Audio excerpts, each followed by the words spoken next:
So Jack, it sounds great. How do you collect that kind of information from everyone in the organization effectively and efficiently?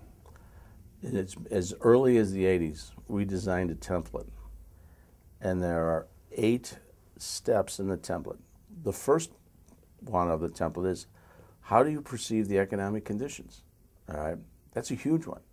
How do you see the current administration? How do you see the problems that are out there? How do you see global competition? Okay, and they actually go out there and get the economic data. I've had people call professors at college saying, "What do you think about this particular situation?" But the whole idea of the template was this, okay, was to become as productive and continuous improvement as possible. So by using the template, and the salespeople know that they're going to have to deliver the information off that template, instead of going out to a truck dealer and just looking at where they are relative to sales, one of the aspects of the template is contingencies. And after they've delivered the forecast, we say, all right, if you can't meet the forecast, what's the contingency? And the contingency is very necessary for us because if we miss our forecast, then people's jobs are at stake. So in this template, we want to go like the 6th step is, all right, what's the what if? What if you don't make your forecast?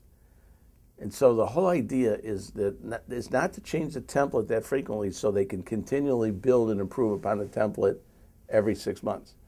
So 27 years, 2 times that is 54. We've had 54 presentations on that template, and these guys get better and better and better at it.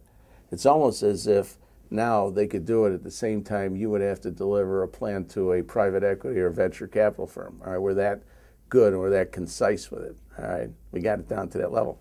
But fundamentally, the key is this. If our salesperson is out there going to sell something that we've organically are have in the system, I just don't want them to sell, a works kit across the counter.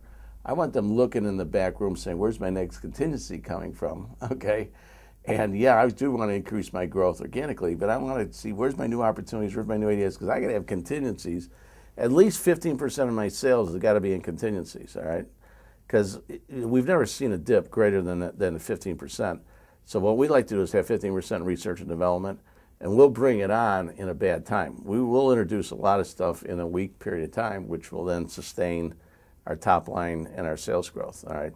So the idea is, and it's a great tool, and you should really, really use the tool. Modify it any way you want, but the whole idea is not change it frequently so they continually build and build and build and they get stronger at it.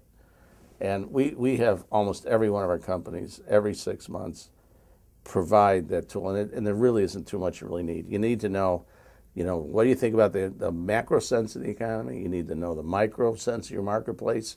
You really need to know where the competition stands and what they're doing. You really need to know what the customers are saying about you. And, we use the one question theory now, which is that Net Promoter Score has been absolutely incredible for us. And then we obviously have the forecast, the contingencies, the expenses relative to sales and marketing. And then the last one would be, okay, now do you buy the dog food? All right.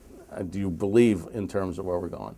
And then they have to then, the associates then vote on the confidence of the plan.